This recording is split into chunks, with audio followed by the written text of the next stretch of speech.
தமிழகமே ஆர்வமா எதிர்பார்த்துட்டு இருந்த 2026 சட்டமன்ற தேர்தலோட வாக்கு எண்ணிக்கை இன்னைக்கு விறுவிறுப்பா நடந்துட்டு இருக்கு. ஸோ சரியா காலையில 8 மணிக்கு தபால் எண்ணிக்கை ஆரம்பிச்சது. அதுல இருந்து இப்போ அதாவது 10 மணி நிலவரம் வரைக்கும் தமிழக அரசியல் இதுவரைக்கும் பார்க்காத ஒரு பல எதிர்பார்க்காத ஒரு திருப்பு முனைகளை பார்த்துட்டு இருக்குன்னு தான் நம்ம சொல்லணும். ஸோ பாத்தீங்கன்னா ஆரம்பத்துல கோட்டையை தக்க வைக்கிற தபால் திமுக கொஞ்சம் முன்னிலையில இருந்தா கூட அடுத்து வீச தொடங்கின புயல், அதாவது தமிழக வெற்றி கழகம் அப்படிங்கிற அந்த புயல் ரொம்ப முக்கியமான இடங்களை கைப்பற்ற தொடங்கினாங்க. ஸோ இன்னும் பார்த்தோம் அப்படின்னா அரசியல் ஜாம்பவான்களே பின்னடைவுல தள்ளுற அளவுக்கு அது முன்னிலையில இருந்தாங்க. ஸோ குறிப்பா சென்னையோட 16 தொகுதிகளில் ஏற்பட்டிருக்க மாற்றம் தான் ரொம்பவே ஷாக்கிங்கா இருக்கு. சரி வாங்க 8 மணில இருந்து எந்த மாதிரியான மாற்றங்கள் அடுத்தடுத்து இருந்துச்சு அப்படிங்கிறத நம்ம பார்க்கலாம். யார் யார் முன்னிலையில இருந்தாங்க, யார் யார் பின்னடைவுல இருந்தாங்க அப்படிங்கிறத பத்தி பார்க்கலாம்.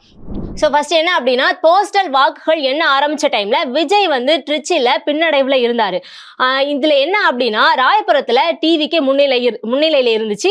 அது அவருக்கே ஆக்சுவலா ஷாக்கு. ஏன்னா அவரு நிக்கிற ஒரு தொகுதியில பின்னடைவுல இருக்கும்போது அவரோட வேட்பாளர்கள் சில இடத்துல முன்னிலையில இருந்தாங்க. ஸோ அது கொஞ்சம் ஷாக்கிங்கான ஒரு விஷயம் தான்.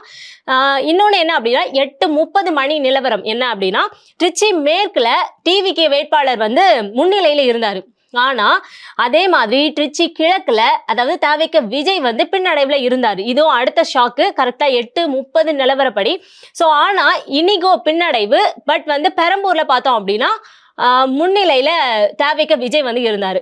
ஸோ அடுத்து என்ன அப்படின்னா பொதுவா தபால் வாக்கு ட்ரெண்ட் எப்படி இருக்கும்னா முக்கியமா டிஎம்கே தான் மோஸ்ட்லி முன்னிலையில இருப்பாங்க அதிகமான வாக்கு வித்தியாசத்துல.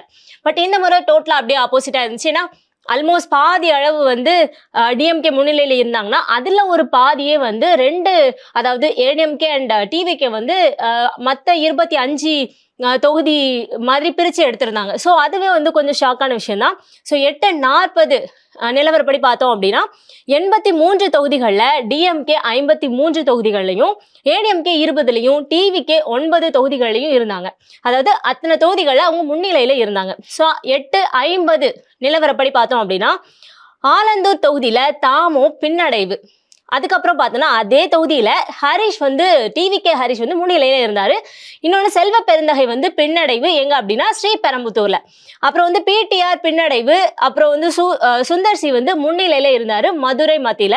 அப்புறம் 106 தொகுதிகளோட நிலவரப்படி பார்த்தோம் அப்படின்னா அதுல டிஎம்கே 57 தொகுதிகள்லையும் ஏடிஎம்கே 27 தொகுதிகளையும் டிவிகே 2 தொகுதிகளையும் முன்னிலையில இருந்தாங்க. இப்போ இது வரைக்கும் பார்த்ததுல டிஎம்கே தான் முன்னிலையில இருந்தாங்க.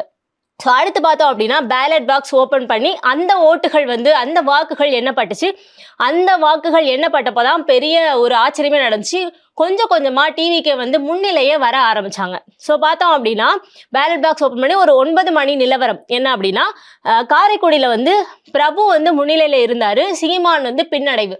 ஸோ அதே மாதிரி திருவல்லிக்கேணி பார்த்தோம்னா 295 வாக்கு வித்தியாசத்துல உதயநிதி பின்னடைவுல இருந்தாரு, டிவிகே செல்வம் முன்னிலையில இருந்தாரு.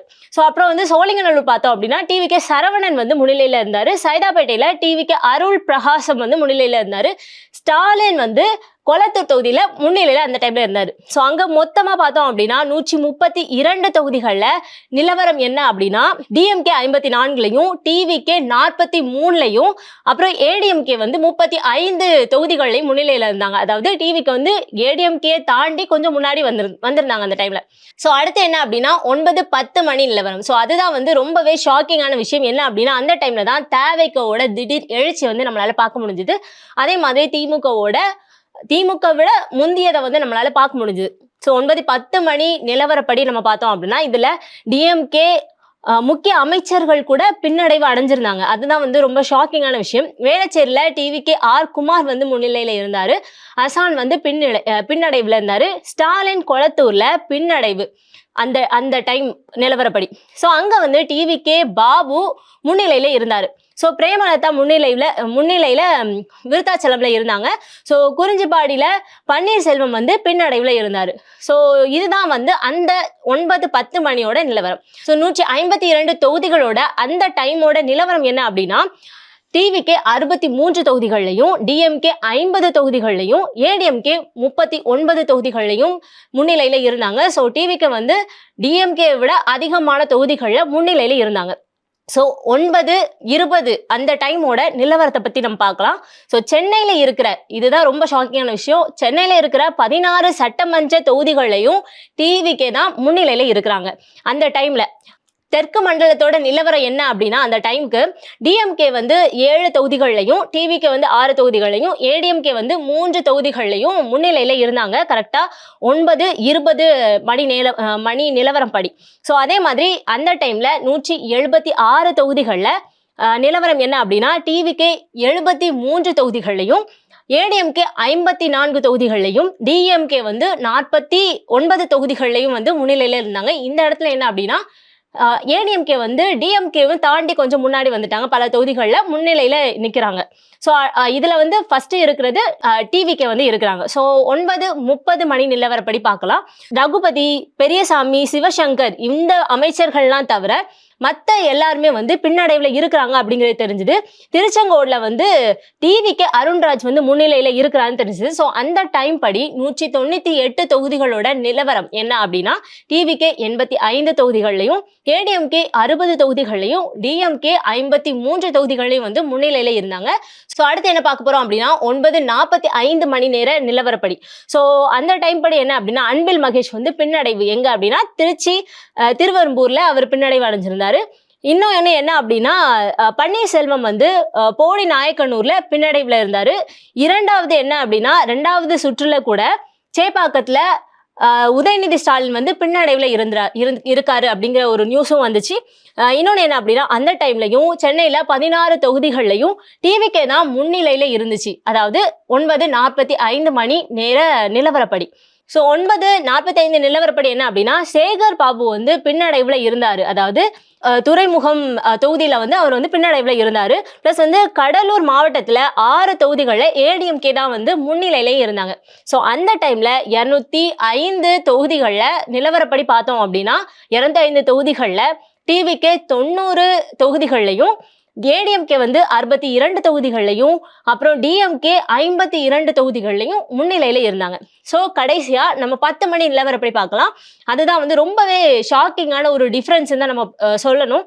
ஸோ அந்த டைம் படி பார்த்தோன்னா, காரைக்குடியில டிவிகே பிரபு வந்து முன்னிலையில இருக்கிறாரு, சீமான் வந்து பின்னடைவு. ஸோ அப்புறம் பார்த்தோம்னா பிடிஆர் வந்து பின்னடைவு மதுரை மத்தியில, அப்புறம் பிரேமலதாவும் பின்னடைவுல இருக்கிறாங்க.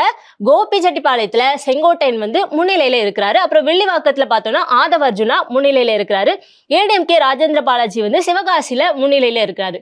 ஸோ 10 மணி நிலவரப்படி பார்த்தோம் அப்படின்னா, 222 தொகுதிகளோட நிலவரம். 222 தொகுதிகளில் டிவிகே 101 தொகுதிகள்லையும், ஏடிஎம்கே 79 தொகுதிகளையும், டிஎம்கே 52 தொகுதிகளையும், அதர்ஸ் அதுல ஒரு தொகுதியும் முன்னிலையில இருக்குது. சோஃபார் நம்ம பார்த்ததுல, ஒவ்வொரு மணி நேர நிலவரப்படி நம்ம பார்த்ததுல என்ன தெரியுது அப்படின்னா, தொங்கு சட்டசபையை நோக்கி இந்த தேர்தல் முடிவுகள் போற மாதிரி தான் இருக்கு. ஸோ என்ன நடக்க போகுது அப்படிங்கிறத அடுத்தடுத்து பார்க்கலாம். Subscribe to One India and never miss an update.